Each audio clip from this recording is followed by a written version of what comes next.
Commander Vex Duran of the Galactic Hegemony's 7th Assault Fleet stretched his triple-jointed appendages and gazed through the viewport at the pitiful blue planet below. Earth, they called it. Such an uninspired name for such an uninspired species. Status report? He demanded, his mandibles clicking with impatience. Lieutenant Kraz scurried forward, datapad clutched in her primary hands while her secondary arms remained folded respectfully behind her thorax. The human defense grid is at 32% capacity, Commander. Their orbital platforms have been neutralized and ground-based installations are failing rapidly. Victory is inevitable. Inevitable. Victory was inevitable the moment our fleet entered this system. Vex laughed, a harsh, chittering sound that echoed across the command bridge. These humans, so fragile, so disappointing. The Council spent centuries fretting about the potential threat of this species. What a waste of resources. They have shown remarkable resilience, Kraz ventured cautiously. Vex swiveled his eye stalks toward his subordinate. Resilience? Is that what we are calling it now? 3 of their continents are in flames, their governments have collapsed, and their military forces are scattered. I call that pathetic. Yes, Commander. Bring up the feed from Sector 7. I want to see how our ground forces are progressing with the capture of their defense research facility. The main view screen flickered to life, displaying a real-time feed from the surface. A squad of hegemony shock troopers were advancing through the smoking ruins of what had once been a high-security compound. Human bodies littered the ground, their red blood forming pools that steamed in the cold mountain air. Any resistance? Vex asked, already bored with the scenes of conquest. Minimal, sir. A few pockets of human soldiers, but nothing our troops can't handle. Our intelligence suggests this facility houses experimental weapons technology, possibly including prototype shields that could withstand our bombardment. Vex snorted. Fat lot of good those prototypes did them. Where were these magical shields when we reduced their major cities to ash? Humans are all talk, Kraz. Remember that. The camera feed suddenly jolted as the trooper carrying it ducked behind a concrete barrier. Plasma fire erupted from somewhere off-screen, followed by the guttural shouting of human voices. What's happening? Vex demanded, his boredom instantly replaced by irritation. It appears a small group of humans is making a stand at the central laboratory, Kraz replied, her voice betraying a hint of surprise. The feed stabilized, zooming in on the entrance to a reinforced structure. 3 humans in battle armor were positioned behind makeshift barricades, firing conventional projectile weapons at the advancing hegemony forces. 2 of them were male, but it was the third figure that caught Vex's attention. A female human, her armor cracked and scorched, stood slightly ahead of her companions. Unlike them, she wasn't firing wildly. Each shot from her weapon was deliberate, calculated, and effective. An uncomfortable number of hegemony soldiers lay motionless on the ground before her position. Who is that? Vex asked, leaning forward in his command chair. Kraz consulted her datapad. Facial recognition identifies her as Commander Tess Reeves, head of Earth's Adaptive Defense Research Division. She's responsible for developing most of their advanced weapons systems over the past decade. A weapons designer with actual combat skills. Unusual. Vex watched as the woman took down another trooper with a clean shot to the sensory cluster, but ultimately futile. He pressed a communication node on his chair. Ground Commander Zhal, enough of this nonsense. Use the heavy weapons and be done with it. The response came back immediately, understood, Fleet Commander. On the screen, the camera panned back as the front line of troopers retreated. A moment later, a mobile artillery platform rolled into view, its main cannon already charging with a sickly green glow. This should be amusing, Vex commented, settling back to enjoy the spectacle. The human commander, Reeves, seemed to recognize the threat immediately. She shouted something to her companions, who redoubled their fire in a desperate attempt to take out the artillery platform before it could discharge. Too late. The cannon fired, a blinding beam of concentrated plasma that reduced the barricades to molten slag in an instant. The two male humans simply ceased to exist, their bodies vaporized by the direct hit. Commander Reeves, slightly offset from the center of the blast, was thrown backward like a child's toy. The camera zoomed in as her body slammed against the laboratory wall with bone-crushing force, then crumpled to the ground in a broken heap. "Well, that's that," Vex said with satisfaction. "Secure the facility and bring any viable technology to the fleet." But on the screen, something unexpected was happening. The broken body of Commander Reeves was moving. "Is she still alive?" Vex asked incredulously. Kraz adjusted the feed, zooming in further. "It appears so, Commander. Humans have surprising endurance for such fragile creatures." The woman was dragging herself towards something, a small device that had fallen from her armor during the impact. Her face was a mask of blood. One arm hung uselessly at her side, and even through the grainy feed, it was obvious that her legs were no longer functioning properly. "Look at that pathetic display," Vex said, his voice now tinged with genuine amusement. "She thinks she can still fight? In that condition?" Around the command bridge, other officers had turned to watch the spectacle. Several began to laugh. "Should we order the troops to finish her?" Kraz asked. "No. Let's see what she thinks she's going to accomplish." "This is the most entertainment we have had all day." Vex raised his voice. "Bridge crew, place your bets. How far will she crawl before she expires?" "I put 50 credits on 3 more meters." A ripple of laughter spread through the bridge as officers called out their wagers. On the screen, Commander Reeves had reached the device and was fumbling with it one-handed, leaving smears of red on its metallic surface. "What is that thing she's so desperate to reach?"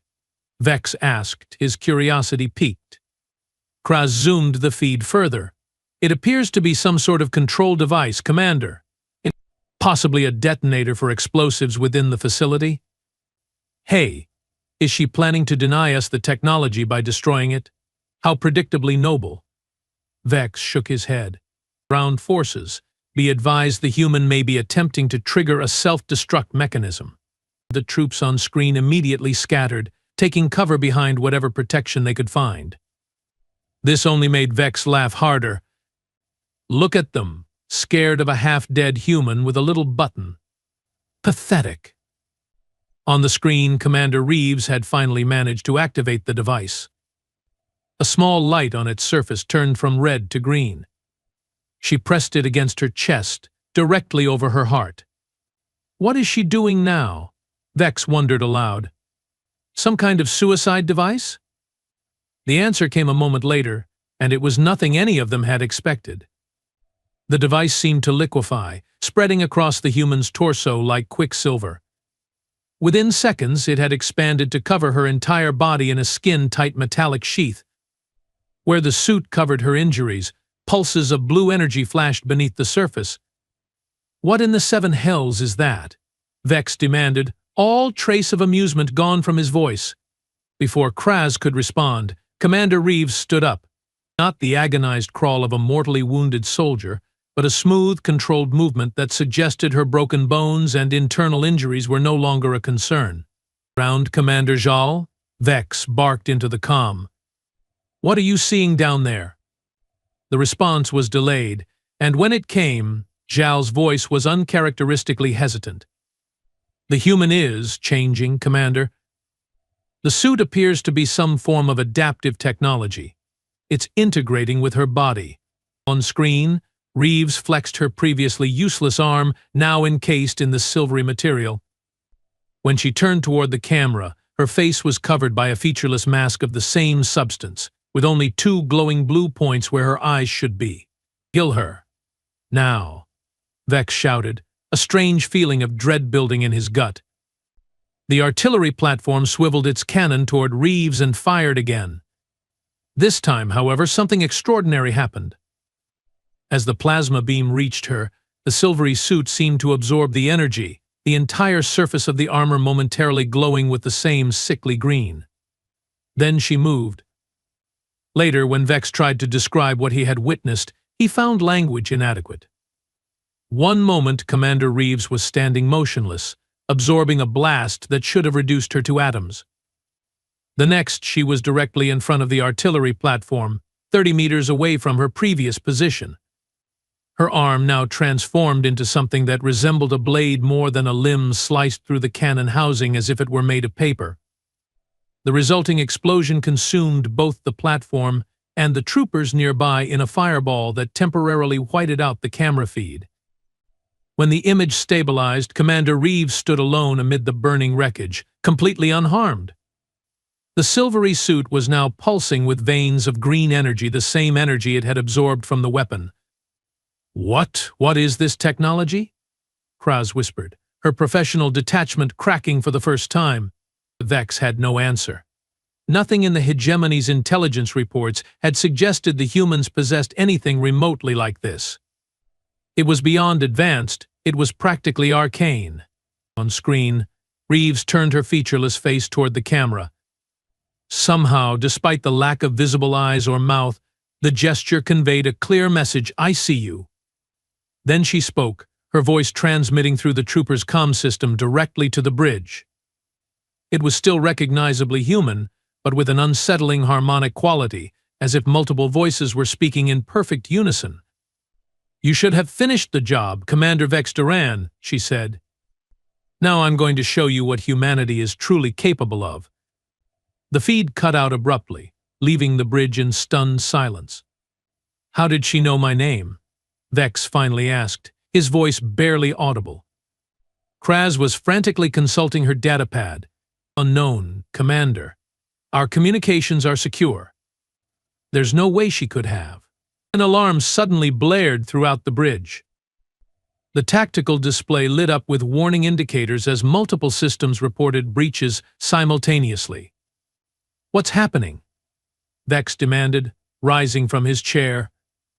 "We are being hacked, Commander," the communications officer reported, his hands flying over his console. "Something is infiltrating our network at an impossible speed. Firewalls are collapsing. Security protocols are being bypassed as if they don't exist. Isolate the command systems. Shut down all external connections." "It's too late, sir. Whatever this is, it's already inside our network." The main view screen flickered and changed, displaying not the battlefield but the hegemony fleet in orbit. As they watched in horror, one of the smaller frigates suddenly exploded, its reactor core detonating in a brilliant flash of light. "Report," Vex shouted. "The Relentless, just, sir. Its containment fields collapsed and its weapons systems activated simultaneously. It's as if someone overrode all safety protocols at once." Another ship exploded, then another. On every screen across the bridge, the same message began to appear, written in the blocky script of the hegemony language. "You mocked what you didn't understand. Evacuate the ship," Vex ordered, his voice hollow. "All personnel to escape pods immediately." But even as he gave the command, he knew it was futile. Whatever force Commander Reeves had unleashed, it was moving too quickly to escape. The experimental suit hadn't just healed her, it had somehow connected her consciousness directly to the hegemony's network. She was inside their systems, inside their ships, inside their weapons. And she was angry. As the bridge crew scrambled in panic, Vex remained in his command chair, a strange calm settling over him. He had led the assault on this backwater planet, confident in the hegemony's technological superiority. He had laughed at the humans' desperate resistance, mocked their broken bodies. Now, as the lights on the bridge flickered and died, replaced by the eerie blue glow that had shone from Commander Reeves' eyes, Vex Duran understood his mistake. The hegemony hadn't been hunting a primitive species ripe for conquest.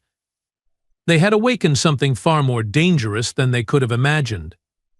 And it was only just beginning. The darkness on the bridge lasted only moments before emergency systems engaged, bathing the command center in dim crimson light.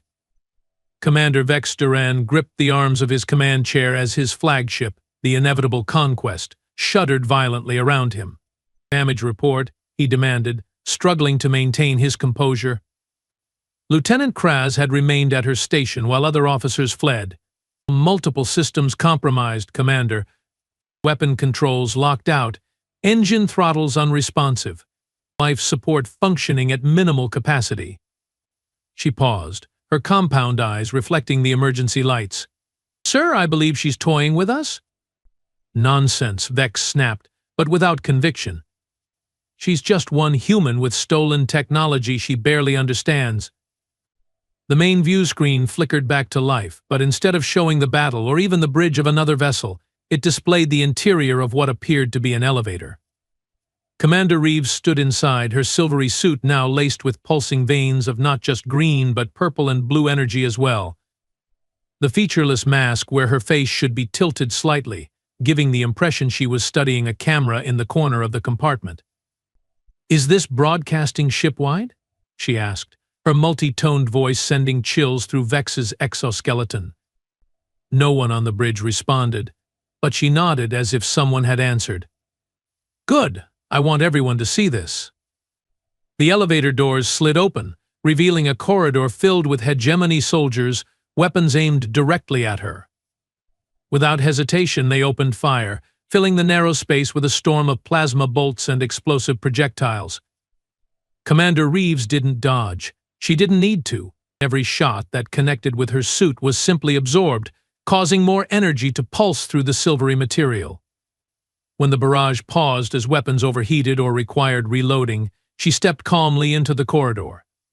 My turn, she said. What followed was not combat in any conventional sense. It was execution. Reeves moved through the soldiers like water flowing around stones, each movement precise and economical. Where her hands touched weapons, they shorted out and fell useless to the floor. Where her fingers brushed against armored exoskeletons, hegemony troops collapsed as if their nervous systems had been overloaded. Not a single shot was fired from her side. She didn't need weapons. She had become one. This is impossible, Vex muttered, unable to tear his gaze from the screen. What kind of technology allows this? Kraz was frantically scrolling through data on her pad. Sir, I have accessed the secure files on the human research facility. Project Lazarus was apparently designed as a last-ditch defensive system. The suit Commander Reeves activated is a prototype nanite swarm programmed to repair catastrophic injuries, interface with technology, and adapt to any threat. Why haven't we encountered this before? Vex demanded. Our intelligence suggested humans were at least a century away from this level of advancement. According to these files, they were. The project was theoretical, deemed too dangerous to implement. Kraz looked up from her pad, her mandibles trembling slightly. Until we attacked. The invasion accelerated their timeline, forced them to deploy an untested prototype. On screen, Reeves had cleared the corridor and reached a junction. She paused, head tilting as if listening to something only she could hear. Then she turned directly toward a seemingly blank wall and placed her palm against it. The wall rippled and parted like liquid, revealing a hidden access tunnel. She's accessing systems and information that should be completely secure, Kraz said. The nanites must be interfacing directly with our technology, learning and adapting to it in real time. Vex slammed his fist against the arm of his chair. Where is she going? What is her objective? As if in answer, Reeves turned toward the camera again. Your central reactor core, Commander Duran? I thought I'd pay it a visit.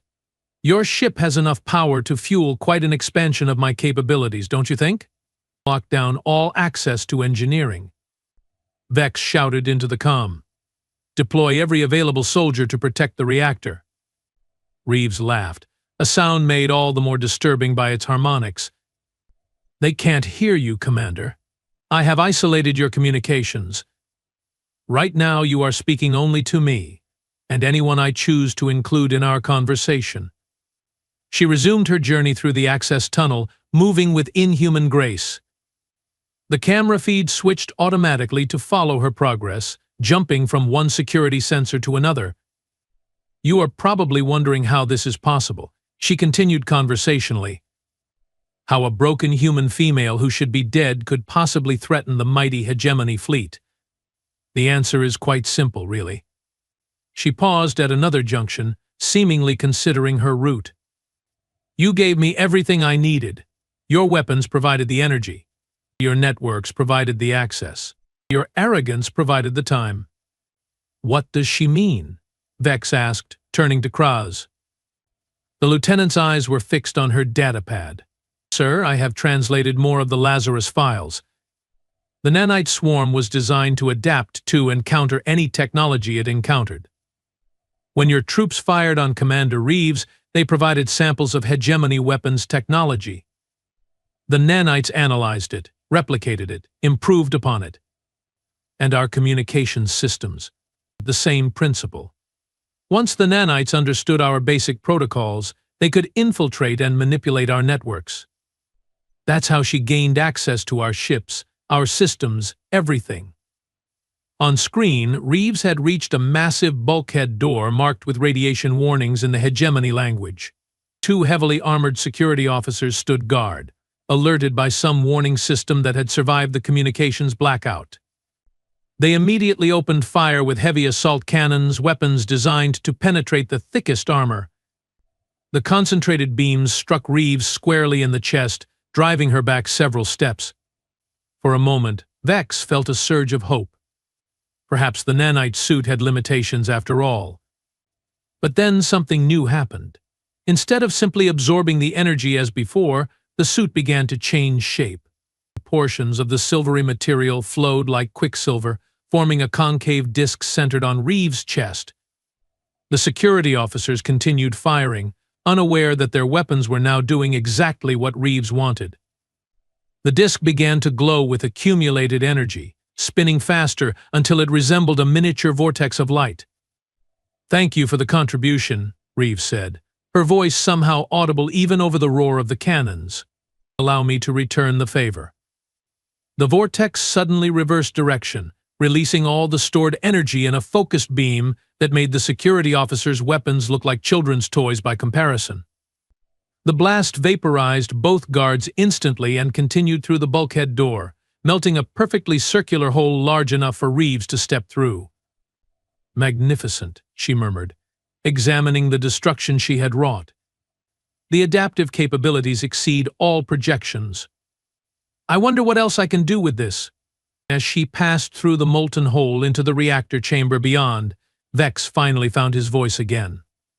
"Cut the feed," he ordered. "Shut down all monitoring systems ship-wide." "Sir, that won't stop her," Kraz protested. "It will only blind us to her actions." "I know exactly what her actions will be," Vex snarled. "She's going to use our reactor to power up her nanite abomination even further, then she's going to destroy this ship like she destroyed the others. The only question is whether we can evacuate the command staff before that happens." He rose from his chair, drawing his sidearm. "Prepare my personal shuttle. We are abandoning ship." Kraz didn't move. "Commander, protocol dictates." "Protocol be damned. We are facing a technological threat that was never accounted for in any protocol. Our mission is a failure. The only logical course now is to retreat, regroup, and inform the Hegemony Council of what we have encountered here." The bridge doors slid open, and both officers turned, expecting to see more fleeing crew members. Instead, Commander Reeves stood in the doorway, her silvery form now pulsing with so much energy that it was painful to look at directly. "Going somewhere, Commander Duran?" she asked, stepping onto the bridge. Vex raised his weapon and fired without hesitation. The plasma bolt struck Reeves directly in the chest, adding its energy to the maelstrom already swirling beneath the nanite surface. "I have absorbed the power of your reactor core," she said, walking calmly toward him as he continued to fire uselessly. "Do you really think that little toy will make any difference now?" When she reached him, she gently pushed the weapon aside with one finger. The metal barrel melted at her touch, the liquid dripping onto the bridge floor where it sizzled and smoked. "You know what the most interesting thing about this technology is, Commander?" she asked, her featureless face inches from his. "It doesn't just adapt to physical threats. It adapts to intellectual ones as well. The more I use it, the more it integrates with my mind, enhancing my thought processes, expanding my consciousness. She turned away from him, approaching the main command console. Right now, I'm simultaneously aware of every system on this ship, every communication between your vessels, every tactic your officers are considering. Her hands hovered over the console, not touching it but somehow interfacing with it nonetheless. Displays lit up, showing the status of the entire hegemony fleet. I can feel them all, she said, her voice taking on a note of wonder. 37 ships, thousands of crew members, all connected through your communications network, all accessible to me. What do you want? Vex finally asked, his voice barely a whisper. Reeves turned back to face him. What do I want? That's an interesting question. Initially, I wanted survival. When your forces attacked our facility, when your weapon nearly killed me, all I wanted was to live long enough to activate the Lazarus Protocol. She gestured at her silvery form. Then, as the nanites repaired my body and I began to understand their capabilities, I wanted revenge. I wanted to destroy your fleet as you had destroyed our cities. An eye for an eye, as we humans say. And now? Kraz asked, speaking for the first time since Reeves had entered the bridge. Now I want something more. Something better. The pulsing energy within the nanite suit seemed to calm slightly. Now I want justice. With a gesture, she activated the ship-wide communication system. When she spoke again, her voice echoed throughout the inevitable conquest and, Vex suspected, across the entire hegemony fleet. Attention all hegemony forces. Your invasion of Earth has failed. Your flagship has been compromised. Your command structure has collapsed. You have two options, surrender or be destroyed.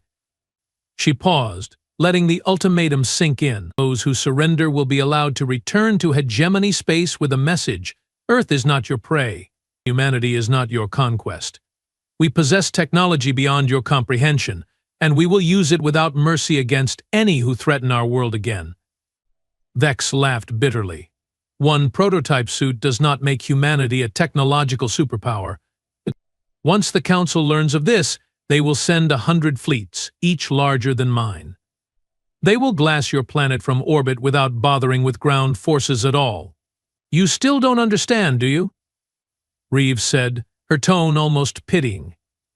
This was never about one suit or one soldier. With another gesture, she brought up new displays on the bridge screens. They showed feeds from all across Earth, research facilities, military bases, government bunkers. In each location, humans were activating devices similar to the one Reeves had used, their bodies being enveloped by the same silvery nanite swarms. Project Lazarus was distributed globally when your invasion began, she explained. Every major power received the prototype specifications. While you were focusing on me, thousands of others were preparing to deploy the same technology. She leaned closer to Vex. And every time one of us adapts to a new threat, every time we discover a new capability, that knowledge is shared instantly across the entire network. We are evolving, Commander. Collectively. Exponentially. The implications struck Vex like a physical blow. One human with this technology had decimated half his fleet in less than an hour. Thousands working in concert? You cannot win this war, Reeves continued. But you can end it. Surrender your forces, return to your space, and live. For a long moment, Vex said nothing. His entire life had been dedicated to the hegemony's expansion, to the belief in their inherent superiority over all other species. To surrender would be to betray everything he had ever believed. But to continue would be suicide. I cannot speak for the Council, he said finally. Only for my fleet. What remains of it? That's all I ask, Reeves replied. The Council will make their own decisions when they receive your report and witness the evidence of what happened here. Vex nodded slowly. Very well. I, Commander Vex Duran of the Galactic Hegemony's 7th Assault Fleet, formally surrender to the forces of Earth. As soon as the words left his mouth, the energy pulsing through Reeves' nanite suit diminished significantly, though it didn't disappear entirely. A wise decision, Commander. Lieutenant Kraz will coordinate the withdrawal of your remaining vessels. Any ship that takes hostile action will be immediately destroyed. She turned to Kraz, who flinched visibly. You have 3 hours to clear Earth orbit. After that, any hegemony vessel in our system will be considered hostile. Understood, Kraz replied, her voice steady despite her obvious fear. One last thing, Reeves said, turning back to Vex. When you report to your council, make sure they understand exactly what happened here. Make sure they understand why their invasion failed. And what should I tell them? Vex asked. The featureless silver mask regarded him silently for a moment. Then, with a fluid motion, it receded from Reeves' face, revealing the human features beneath. Her skin was unmarked, showing no sign of the devastating injuries she had suffered only hours before. Her eyes, however, still glowed with the same blue light that had shone through the mask. Tell them they made a fundamental error, she said, her voice now purely human again. They saw our biology and assumed weakness. They saw our divisions and assumed disunity. They saw our restraint and assumed fear. She smiled, and there was nothing warm in the expression. Tell them that humanity was never prey. We were just waiting for the right predator to come along and give us a reason to evolve. With those words, the nanite suit flowed back over her face, concealing her features once more. She turned and walked toward the bridge doors, which opened automatically at her approach. 3 hours, Commander Duran, she said without looking back. Don't waste them. As she disappeared into the corridor beyond, Vex sank back into his command chair, overwhelmed by the magnitude of his failure. Not just his personal failure as a fleet commander, but the hegemony's failure to understand the true nature of the species they had so arrogantly attacked. Begin evacuation procedures, he said quietly, and prepare a full record of everything that's happened here. The Council needs to know exactly what we have awakened on this planet. Kraz hesitated. Sir, the standard protocols for defeat require that we destroy all evidence of. There will be no covering up this disaster, Lieutenant, Vex interrupted. The hegemony needs to understand the threat we now face. These humans, they are not like any species we have encountered before. They don't just use technology, they become it. They adapt. They evolve. He turned his gaze toward the view screen, which now showed Commander Reeves exiting the inevitable conquest via an airlock in her nanite suit, protecting her from the vacuum of space as she propelled herself toward Earth with jets of energy emanating from her palms. We came here seeking conquest, Vex said, more to himself than to Kraz. Instead, we may have started something far worse than a war. We may have triggered the next stage of human evolution. As the evacuation alarms blared throughout the ship, Vex Duran watched the silver figure of Commander Reeves dwindle against the blue backdrop of Earth, a world that would never again be seen as weak or primitive by the wider galaxy. A world that, thanks to the hegemony's arrogance and cruelty, had discovered its true potential in the crucible of invasion. A world that would never be the same again. And neither, Vex suspected, would the galaxy that had so foolishly provoked it.